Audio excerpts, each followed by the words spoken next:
Bonjour, moi c'est Amandine Lecrenet, je suis spirulinière chez Spirale des Sables.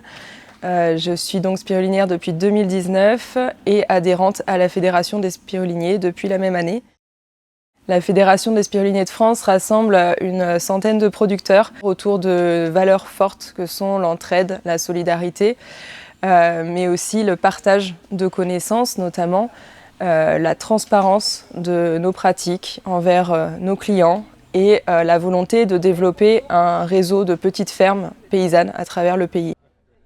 La Fédération des spiruliniers de France a énormément travaillé en recherche et développement. On a été accompagné par l'Europe pendant 10 années pour avoir un produit sain à proposer aux clients, évidemment. Et c'était une initiative venant des producteurs. Toutes les nouvelles avancées qu'il y avait, il fallait derrière pouvoir former. Donc l'organisme de formation s'est créé pour former spécifiquement les spiruliniers. On est arrivé à un niveau de connaissance suffisant pour l'instant pour proposer cette spiruline de qualité.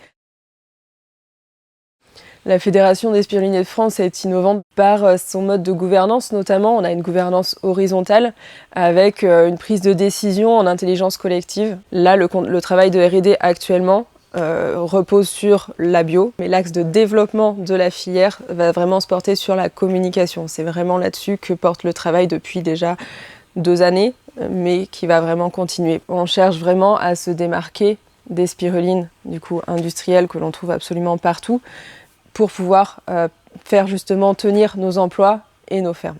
On essaye aussi de faire autant que possible un peu de lobbying. C'est essentiel pour nous de faire remonter les soucis que l'on rencontre au niveau politique, au niveau des lois. Le rapprochement avec Tram s'est fait assez naturellement. À 2 reprises, la fédération a bénéficié des dispositifs d'accompagnement local. La première fois donc sur la gouvernance horizontale, la seconde sur la sécurité financière de la fédération. On a environ 35 bénévoles à la fédération. Comment maintenir ce travail bénévole, le rendre efficace? Et puis l'autre axe, c'était le financement de la fédération. Voilà, comment valoriser cette animation de filière qui est active en fait depuis déjà de nombreuses années. Donc l'enjeu pour le futur de la fédération, ça va vraiment être de réussir à maintenir les fermes existantes avec donc des emplois stables et viables, permettre de développer les intrants locaux et écologiques et puis continuer à développer ce réseau paysan qui nous tient à cœur.